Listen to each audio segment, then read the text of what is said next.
I really like Myst. That's my bias going into this. Myst was one of the very first games I played back in 1994, but I never completed it. I don't think I even got very far. There are little things that I remember, but a lot of it is locked away in the halls of nostalgia in my head. What I really remember is a vibe. Even if I was unable to solve the puzzles, I could get lost in the world, in this quiet place of peaceful yet disconcerting atmosphere. And that's been crystallized in my memory forever. Now, what I'm doing here is I'm playing through every PS1 game, and that's brought me to the PlayStation port of Myst. The game has seen its fair share of ports and remakes. On PC alone, there's the original Myst. There's the 1999 Masterpiece Edition, which saw the game re-rendered. There's the 2000 Real Myst Edition, which was another remake. Then there was the 2014 Real Myst Masterpiece Edition, just to confuse things. And then there was Myst, the 2021 remake where the game was built from the ground up once again. The game has been ported to the PSP, the DS, the 3DS, the Switch, and mobile phones. But I had no idea that it was ever released on the PS1, and that this was one of the earliest releases. It didn't release in the US or UK on this console until 1996, but in Japan, Myst was released on the PS1 just a month after the console launched. This video is going to be in two parts. In the first part, I'm going to talk about Myst in an abstract sense. And then the second part, I'm going to talk about the PS1 port specifically and my experience going back to play the game. Naturally, this video will have heavy spoilers. You've been warned.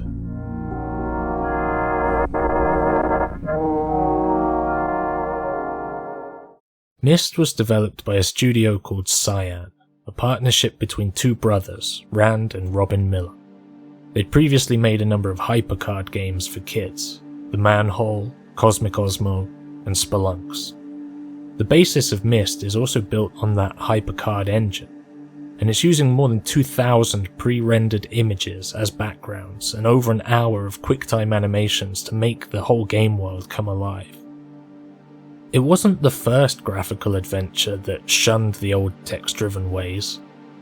A lot of games had done that before. In fact, Myst released in the same year as Day of the Tentacle and Sam & Max. But Myst took advantage of CD-ROM technology to really push the graphical limits of the time. And this genre that Myst created, this strange and quiet world of puzzles, well, it's still going. Cyan themselves keep making these games, most recently Abduction and Firmament. Outside of Cyan, there's Quern, which is basically a spiritual successor to Myst, and games like the Talos Principle and The Witness, who heavily wear their inspirations on their sleeves. In the game, you play as a character called the Stranger, who falls into the world of Myst. Myst is a small island which you need to explore to find out why you're here, and what's going on, and how might you be able to escape. Exploring the island uncovers these two books, a red book and a blue book. And each book contains one of two trapped brothers who need you to recover the pages of the books so that they can free themselves. The two brothers are Cirrus and Akhenar, and they each blame each other for imprisoning them here on the island. It's up to you to decide who you want to help. The game is non-linear, open world in a sense, though that world is relatively small and contained. But the openness is part of what makes the genre of Myst what it is. It's an explorational puzzle game. You, the player, need to explore, and you will find disparate clues for puzzles all out of order and scattered around the world. The goal of the game is then to figure out what those clues are, and how to put them back into order. That's what Myst is, it's a puzzle box. It means that you can find the answer to a puzzle before you've ever even found the puzzle itself. It also means that you can find a puzzle and frustrate yourself trying to solve it, knowing that somewhere out there in the labyrinth of cluttered screens there might be some solution that you just missed because you didn't click the right part of the scenery, or you didn't turn the right direction at the right time. Every time I've played this game, I've opened up a notebook on my desk and convinced myself that if I write down everything, every clue, and every piece of information, then eventually I'll be able to string it all together and figure it out. I think this notebook idea is an expectation in these older games. I don't think I ever would have completed the Eye of the Beholder series if I didn't painstakingly draw maps of every level with detailed handwritten notes. It's an investment, and games asked that of you at the time. As I sit down to play Myst again, I've done the same thing. I've opened up a notebook beside my desk, because I know that some of these puzzles are hard, and I've never been able to solve them before.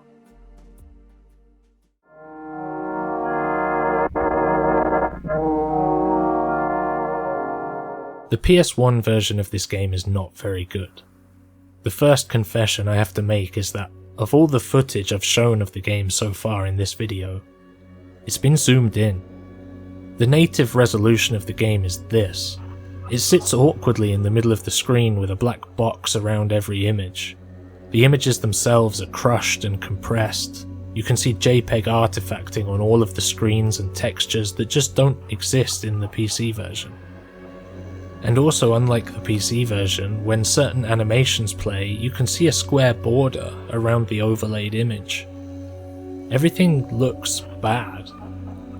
And it sounds bad too. The sounds are gratingly painful, as if they're being pushed through a filter of static.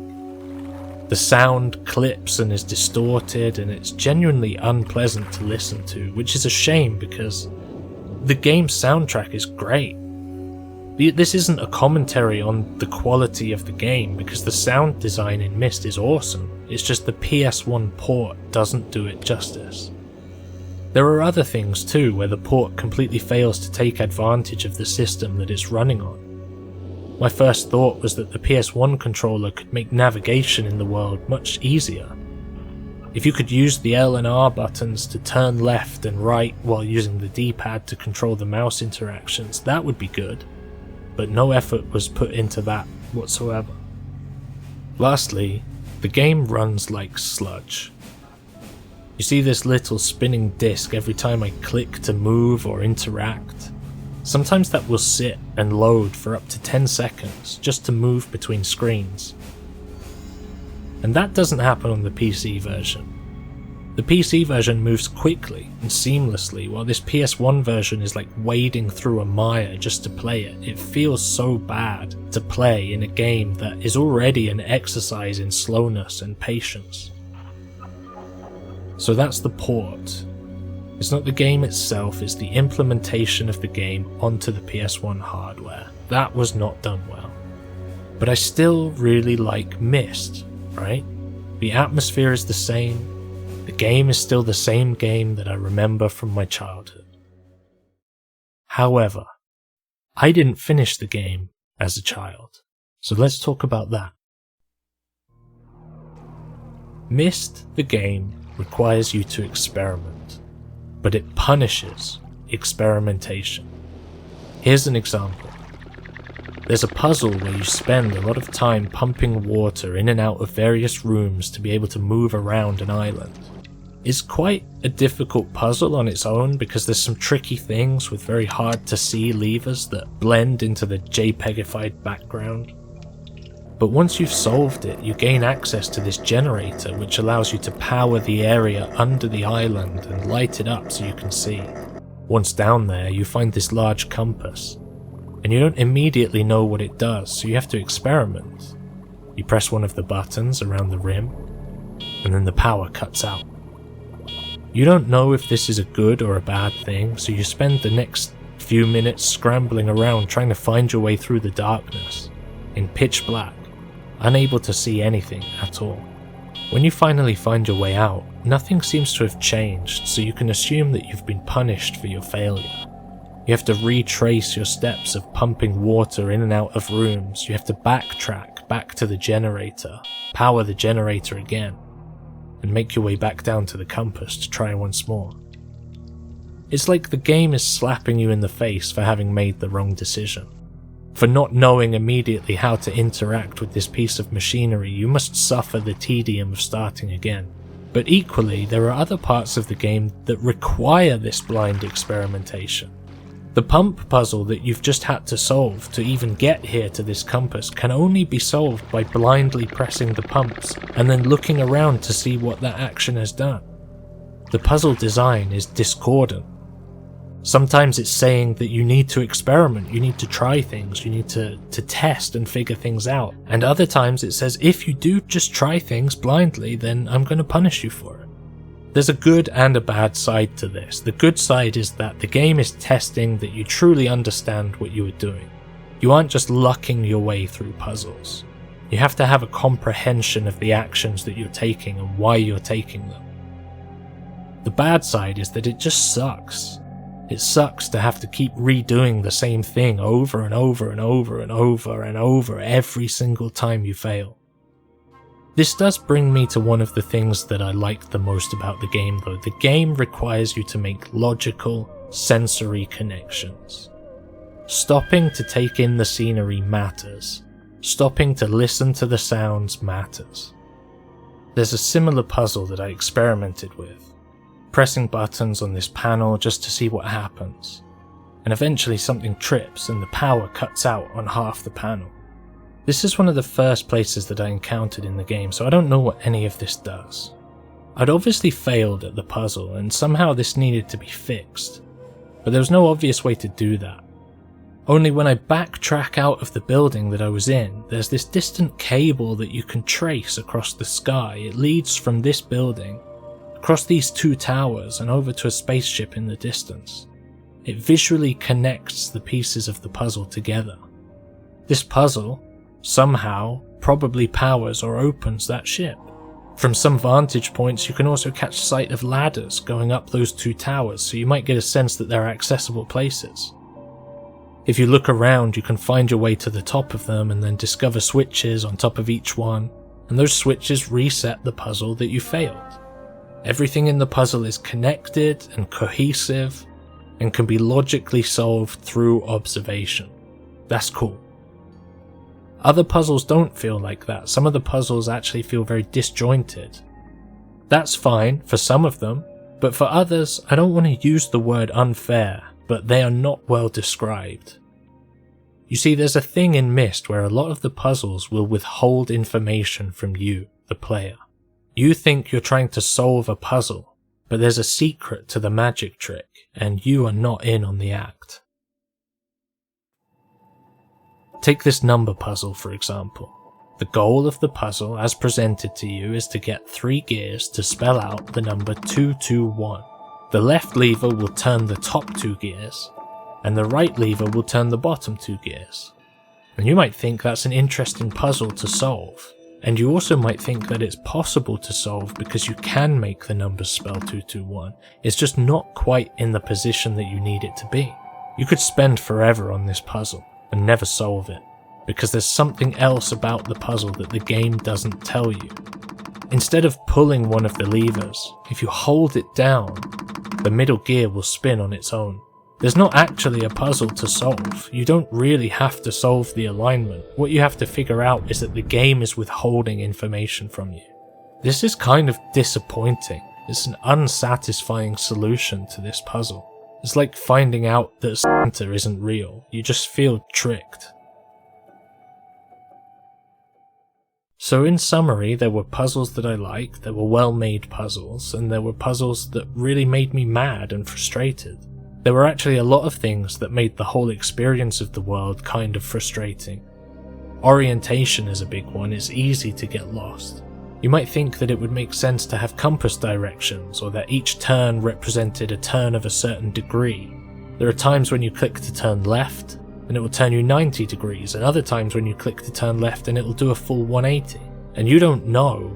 There's no visual feedback to let you know which direction you're facing. There are times when you're stuck on a maze of bridges and you don't know if a turn is going to just turn you slightly in one direction or flip you around completely so you're facing the other way. When I said before that you often have to retrace your steps over and over again and undo and redo puzzles, Part of the story of finding the pages for these two brothers is that there is a red page and a blue page in every world. And if you want both of them, sometimes you have to undo and redo everything you've just done the first time around in order to go back and get the other page. There's this annoyingly long train ride puzzle on one of the islands that, well, the puzzle itself is fine, but the process is slow and kind of tedious. It sucked all of my enjoyment out of the game to get through it, and if you want to get both of those pages, you have to do it twice. There's nothing new the second time around, you're just redoing what you've already done. Now, Myst has a place of fondness in my memory which is riding purely on atmosphere and aesthetics at this point. And now that I'm actually back in the world playing the game, it's stacking up frustrations. I opened this video by saying I really like Myst, and I'm closing it by saying I don't know if I like Myst anymore. The game ends when you bring back the pages for the brothers and decide which of them you're going to help. They're both trapped inside their respective books and you can only let one of them out. They both blame each other, and to be honest, neither of them seem like very nice people at all. They tell you that in order to find the final page of the book, you need to type a specific pattern into the back of the fireplace and recover a page from there. They also tell you that there's a hidden green book, and that whatever you do, you shouldn't touch it, because you'll become trapped if you do. I didn't really want to help either of these guys, and I had nothing to lose, so I picked up the green book. Inside, I got a message from the father of the two brothers. He, too, had become trapped in a book, and he wanted you to free him by finding one last hidden page. He doesn't tell you where it is, doesn't even give you a clue. But if you've been paying attention around the island, there's a note that details the secret hiding place of the page. And even though I didn't really trust the father either, I decided to help him, so I found that last page. I bring it to him, and he is free, where he destroys the books of his children, and he thanks you for your help, and then gets right back to sitting down in the same place he's been trapped for the last 20 years. And the game ends. And after all of that tracking and backtracking and puzzle solving and collecting pages over and over again, this ending leaves me wondering if any of that even mattered. Out of pure curiosity, I started the game once more, on a fresh save. I went straight to the hidden white page, I took it back to the fireplace in the library, I typed the same exact pattern, and the green book appeared. I stepped inside, I gave the page to Atlas, and the game ended again. So it turns out no, none of those puzzles or any of that page collecting mattered. Of course, I never would have found that white page in the first place if I hadn't done any of it. I wouldn't have known how to open the fireplace, and I wouldn't have spent any time in the atmosphere of the game, slowly uncovering the story and immersing myself in an exercise in patience and puzzle solving, which is the whole point of the game. Yet the game is still happy to let you end it at the beginning because it's a non-linear open world game. That's cool, that's nice, I like that a lot. Even though there's an experience to be had and there's no reason to skip it, the game will still let you. So going into this, I thought that I really liked Myst, and I do. But through a process of time and nostalgia, my brain had smoothed over some of the flaws of the game. Yet my brain also chose to remember everything that was good about Myst. It chose to remember the amazing soundtrack and the ambience of the world and how everything looked and what it was like to be in a peaceful place, alone, slowly picking apart a mystery. If some parts of that were tedious or badly telegraphed, those aren't things that my brain chose to remember 30 years later. There's a reason for that. And there's a reason that Myst is still such a popular game that has been ported and remade over and over again, despite some of these flaws. Now, I have to ask myself a hard question. I'm playing through every PS1 game, and I'm ranking them as I go. But am I ranking the game Myst, or am I ranking the PS1 port of the game Myst? If I was ranking purely the game, and I was discarding all of the flaws of the PS1 port, then I could quite comfortably slot Myst into second place on my list so far. If I'm ranking the PS1 port, then easily the game falls to the bottom of the list. I have to reconcile that I like the game, but this is a series about PlayStation games, and the PS1 execution of Myst is not good. So maybe I hedge it somewhere in the middle. I think I'm going to place it just above Tama and beneath Parodius. I know that Myst was an incredible game because I was there at the time and I played it at the time, and I chose to remember it. And not only remember it, but remember it fondly for all the good parts about it while forgetting all of the bad parts. The PS1 implementation sucks, but I still managed to play through the whole game again, and yeah, it felt janky and a little bit unloved, but that doesn't reflect on the game. So that's it, that's my thoughts on Myst for the PS1. If you watched this video and you made it all the way through to the end, thank you so much for watching. Let me know what you think about these thoughts, and I'll see you next time.